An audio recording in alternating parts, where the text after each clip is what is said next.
Halo Bapak Ibu, saudara-saudari sekalian, lovers and haters. Salam cerdas Indonesiaku. Jumpa lagi kita pada kesempatan kali ini. Bagi Anda yang belum subscribe channel saya, silakan subscribe channel saya. Tekan loncengnya agar Anda dapat notifikasi setiap kali saya mengupload video saya. Pada kesempatan kali ini saya akan update Anda mengenai pernyataan Ketua Satgas Waspada Investasi, yaitu Pak Tonggam Lumban Tobing, mengenai investasi kripto, ya, baik itu penambangan kripto, robot trading kripto, ya, yang indikasinya ilegal. Ada beberapa ciri-cirinya yang disebutkan Pak Tonggam. Oleh karena itu, jangan skip video saya supaya Anda mendapatkan pemahaman yang utuh, ya. Ini ada di mana? Ada di berita di Kompas, baik itu di media cetaknya ataupun yang versi online-nya 2 hari yang lalu, tanggal 7 Januari. Oke. Nah, kita lihat di sini deh, ya. Di sini headline-nya bunyinya jejaring pemain MLM di penipuan aset kripto. Jejaring pemain MLM di penipuan aset kripto. Nah, di sini dikatakan oleh Kompas. Jadi ini suatu investigasi ya yang dilakukan oleh tim Kompas. Nggak main-main kalau Kompas sudah melakukan investigasi. Artinya ini serius, ya. Dikatakan di sini pembuat money game bermodus kripto bodong. Tak hanya mengandalkan iming-iming keuntungan besar demi menggait nasabah, mereka memanfaatkan skema multi-level marketing alias MLM untuk memperbanyak pembeli. Nah, di sini sangat disayangkan ya. Sebenarnya MLM itu yang murni ya, yang murni. Saya bukannya berpromosi nih ya, misalnya yang legendaris seperti MW gitu ya. Terus yang ada juga yang bagus seperti dari Korea Atomi gitu ya. Dan ada beberapa lagi lah, saya nggak usah sebut tadi dibilang saya promosi gitu ya. Yang benar-benar melakukan penjualan barang yang dibutuhkan. Yang benar-benar dibutuhkan dan sehingga para pemainnya, membernya mendapatkan komisi karena penjualan. Bukan karena perekrutan. Nah, ada juga sih MLM yang memberikan bonus karena perekrutan. Atau MLM yang barangnya asal-asalan misalnya ya. Nah, jadi MLM yang sebenarnya is oke-oke saja gitu. Tetapi gara-gara begini, jadi nama MLM jadi jelek gitu. Seakan-akan kalau yang bunyinya MLM, pasti jelek gitu ya. Padahal tidak selalu. Ya memang ada juga MLM yang jelek. Oke ya, kita maju. Di sini, kata Kompas, jejaring para pemain multi-level marketing atau MLM terlibat dalam penipuan money game berbalut aset kripto. Skema piramida atau pola anggota merekrut anggota atau member get member hingga komisi bagi hasil bagi yang berhasil merekrut anggota baru dipakai dalam penipuan model ini. Yang saya katakan tadi, kalau multi level yang benar memberikan bonus sesuai dengan penjualan. Kalau multi level yang piramida ya, piramida yang ujung-ujungnya adalah Ponzi, money game, itu memberikan bonus atas dasar perekrutan. Jadi kalau Anda melihat sesuatu ditawarkan, Anda rekrut dapat gitu ya. Itu piramida. Pak, kalau gitu snack video piramida gitu ya. Beda. Kalau snack video Anda tidak berbayar, malah Anda dibayar. Kalau ini kan Anda merekrut orang yang ikut kan harus bayar. Nah, snack video Anda dibayar tanpa orang yang Anda tarik berbayar kan? Beda ya. Sudah mulai pinter ya di sini ya. Para pemain money game ini katanya saling mengenal. Meski mereka tak berada satu kota atau tak bermain di jenis money game yang sama. Biasanya mereka pernah berada di dalam satu jejaring MLM. Ya, iyalah dulu pengalaman di VTube, bubar, masuk V+, mati suri. Nah, saling mengenal gitu. Itu yang dimaksud. Atau pernah join Dream for Freedom, Miles, ya kan? Ya saling kenal. Walaupun sekarang dia tidak main di money game yang sama. Nah, dikatakan lagi di sini, dalam jejaring MLM ini selain pendiri, bandar. Juga ada leader, sering saya sebutkan. Leader adalah orang yang berada di bawah pendiri. Biasanya diajak sama pendiri. Misalnya saya mau bikin money game nih. Saya cari nih orang-orang yang memang pemain, yang memang jago gitu ya. Saya angkat, udahlah kamu saya ajak sini, kamu di level pertama di bawah saya. Ya senang dia, ya kan? Nah, langsung saya taruh kalau saya jadi bandarnya di bawah pendiri dari sebuah MLM, abal-abal ya, money game ya, bukan MLM ini. Leader bertugas memperkenalkan dan mengajak sebanyak mungkin orang untuk ikut bergabung dalam produk yang dipasarkan. Dia rekrut tuh bebek-bebek dungu. Ya, dia rekrut. Nah, kalau produknya adalah money game, leader bertugas mengajak orang untuk menjadi anggota dan berinvestasi, taruh uang. Kalau MLM yang betul Anda ikut anggota, Anda nggak bayar uang sepeser pun, kecuali Anda berbelanja nanti. Kalau ini diajak, Anda langsung disuruh taruh uang, alasannya investasi. Leader biasanya juga berperan menjelaskan ke calon anggota tentang keuntungan yang didapat seperti imbal hasil tinggi dan rutin. Oh ini pasti nih setiap bulan sekian. Ini kalau robot ini pasti plus minus sekian gitu ya. Walaupun ada menang kalah tapi plus minus sekian nih. Bahkan kalau yang lebih sadis lagi dia nggak ceritain. Pokoknya sebulan 20% atau sebulan 30% gitu ya. Nah, dikatakan juga di sini leader juga biasanya kerap menawarkan banyak money game. Dia nggak hanya main satu, ya. Padahal kalau di multi level yang benar, orang tuh harus fokus di satu. Tapi ya itu urusan dia ya.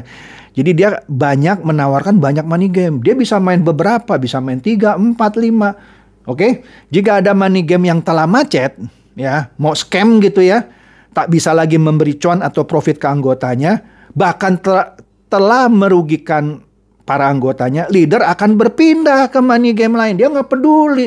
Lu bodoh lah, gue udah untung urusan lu. Nah inilah pinternya si leader yang sudah makan uang bebek-bebek dungu.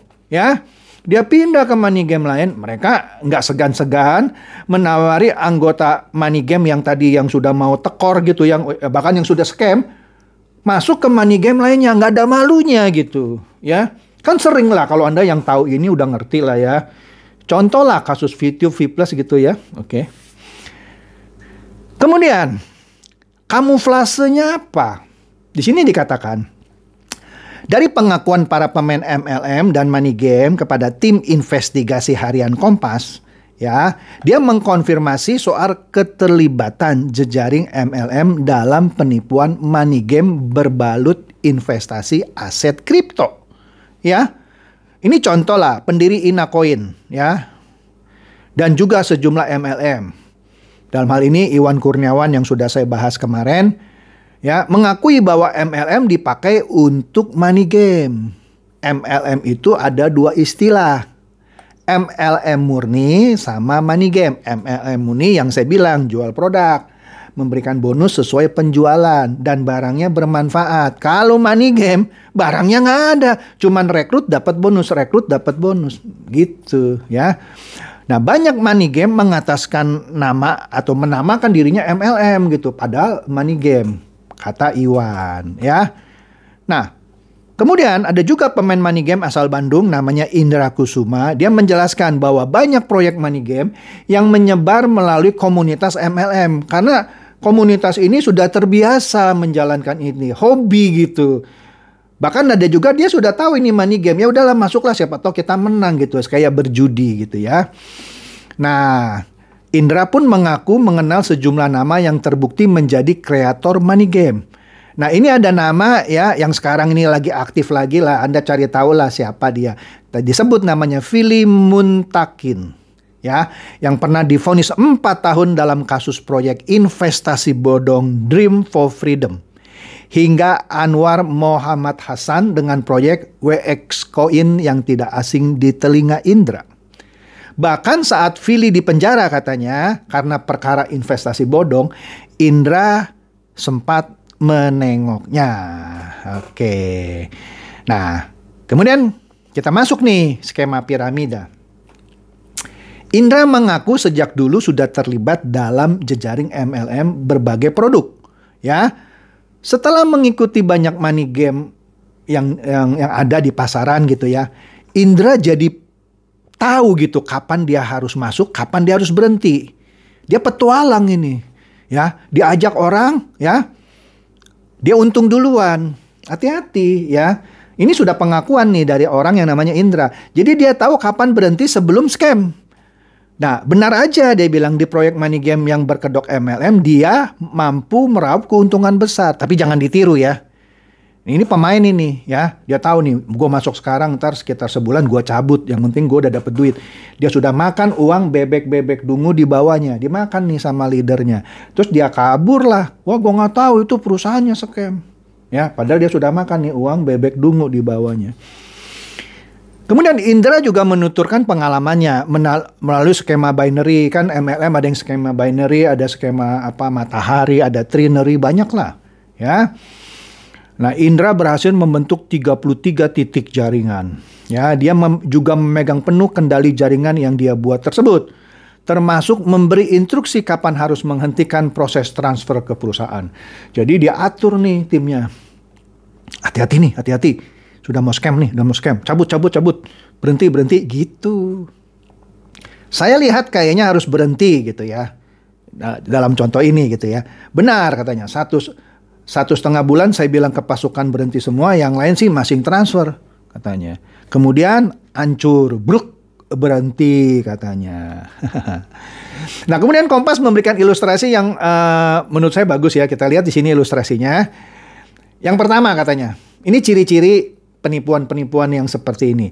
Pelaku menawarkan bisnis daring atau yang disebut dengan bisnis online, ya, menjanjikan imbal hasil besar dan tetap setiap bulan dapat segini nih, gitu ya. Padahal kalau kita misalnya mau apapun lah, trading emas lah, trading forex lah, trading kripto, nggak ada yang namanya setiap bulan tuh tetap. Ya, tetap di sini bukan berarti tetap di angkanya ya. Pokoknya setiap bulan plus minus segitu gitu. Nggak ada. Bisa, kalau yang benar bisa bulan ini plus besar, bulan depan bisa minus gitu. Ini nggak dijanjikan tetap gitu ya. Contoh di sini dikasih jual beli koin ya, investasi aset kripto tertentu, beli aset kripto sebelum masuk ke pasar fisik ya. Udah masuk nih, nanti sebentar lagi di launching nih koinnya nih gitu ya.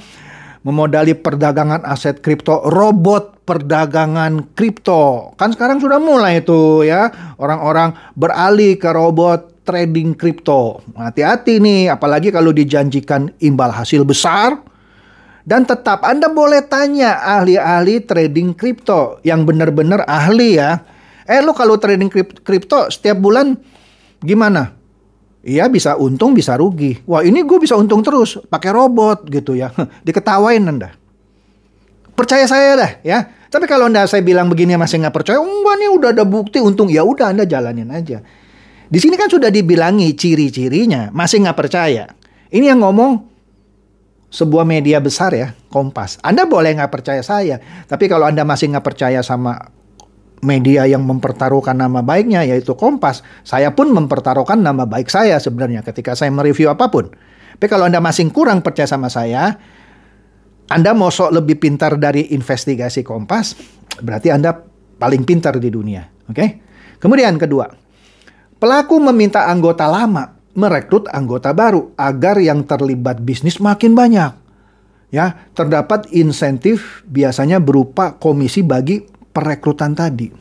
Oke, rekrut bebek dungu, makin banyak bebek dungu di bawah kamu komisinya besar, gitu. Nah, keuntungan yang dibagi-bagi pada anggota lama menggunakan uang dari bebek dungu yang dibawanya anggota baru. Selama anggota baru tetap bertambah, maka skema terus bisa berjalan. Iya, bisa aja money game bertahan 1 tahun, bisa bertahan 2 tahun, bisa bertahan 3 tahun karena anggota baru terus bertambah. Tetapi begitu anggota baru mulai menciut, keuntungannya makin lama makin kecil. Dan tiba-tiba bubar. Nggak percaya? Kan sudah banyak contohnya. Ya sudahlah ya. Nomor 4, pertambahan anggota biasanya pastinya juga melambat. Oleh karena itu pembagian keuntungan bisa diperkecil atau macet atau diperlambat. Ya, setelah itu anggota juga akhirnya kesulitan menarik modal mereka. Bye-bye. Oke. Sudah sering saya bahas kan? Kemudian, 5. Pelaku membuat token atau koin kripto meminta anggota menukar aset mereka. Kalau dulu dia misalkan main forex, ayo lu tukarlah ke kripto gitu. Dia buatlah ini ya. Ada juga pelaku yang sekaligus membuat pasar fisik aset kripto resmi untuk menukarkan aset lama ke aset baru. Sehingga nanti kalau aset kriptonya hancur, bukan salah saya kan, memang aset kripto kan sesuai pasar, kan gitu ya. Belajar pinter lah coy ya. Keenam, pelaku kabur dan merugikan para anggota karena nilai aset mereka anjlok. Nah iya kan, mainnya kripto kan sesuai pasar. Ya, setelah ditukarkan ke token atau koin. Lah sekarang, misalnya yang ambil contoh lah, Bitcoin lagi dihajar sama pemerintah Tiongkok, ya, dan beberapa negara lainnya. Dan kalau misalnya Anda main di Bitcoin dan hancur, yang nawarkan robot kripto ini bilang, ya bukan salah saya dong, memang Bitcoinnya hancur. Nah, gitu, oke? Apalagi tahun 2022 diprediksi itu mata uang kripto kebanyakan hancur semua. Kenapa? Sudah saya jelaskan di video saya. Ya, sudahlah. Kalau nggak percaya ya Anda main saja ya. Oke. Kemudian harga aset kripto dikatakan mengikuti mekanisme pasar sehingga penurunan nilai mungkin terjadi. Kalau itu terjadi, ya sudah bukan salah saya, kata si bandar. Mulai ngerti ya? Nah, disinilah kita mulai lihat apa kata Ketua SWI Pak Tonggam Lumban Tobing. Nah, di sini dikatakan ya, menerapkan pemasaran berjenjang yang mengarah ke skema piramida jadi salah satu parameter bagi Satuan Tugas Waspada Investasi atau SWI untuk menetapkan suatu entitas aset kripto berstatus ilegal. Sekali lagi, dengan melihat apakah pemasarannya menggunakan skema piramida, berdasarkan itu SWI menyatakan itu ilegal. Nah, di sini tutur Ketua SWI Pak Tonggam Lumban Tobing. Kita lihat nih ya, apabila ada penawaran aset kripto, mau itu mining, mau itu robot trading, apapun, yang memberikan bonus kepada anggotanya berdasarkan jumlah rekrutmen anggota. Lu kalau rekrut 1, gua kasih segini. Kalau lu rekrut 2 yang pakai robot yang mahal, gua kasih segini. Jadi berdasarkan perekrutan, itu piramida. Jadi bukan berdasarkan MLM yang benar jual barang, enggak. Berdasarkan perekrutan dia dapat duit, itu piramida. Ya, undang-undangnya ada kok. Saya nggak usah bahas lagi ya, kan ada di video-video saya ya. Nah, jadi Pak Tonggam bilang kalau bonus diberikan berdasarkan jumlah rekrutmen anggota, itu skema piramida. Oleh karena itu juga kita indikasikan sebagai ilegal. Kata Ketua SWI Pak Tonggam Lumban Tobing. Anda masih mau ngotot bilang, apa sih itu SWI? Bikin-bikin begitu. Lah itu ada aturannya. Ya, Anda lihatlah peraturan Menteri Perdagangan. Ya, sudah sering saya bahas kok. Tapi kalau Anda memang masih mau sok pintar dan akhirnya jadi bebek-bebek dungu, urusan Anda coy.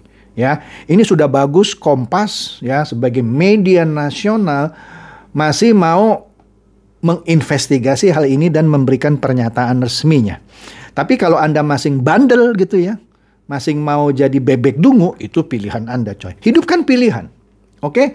Jadi demikian saja bahasan saya kali ini, semoga ini mencerdaskan dan mencerahkan Anda semua.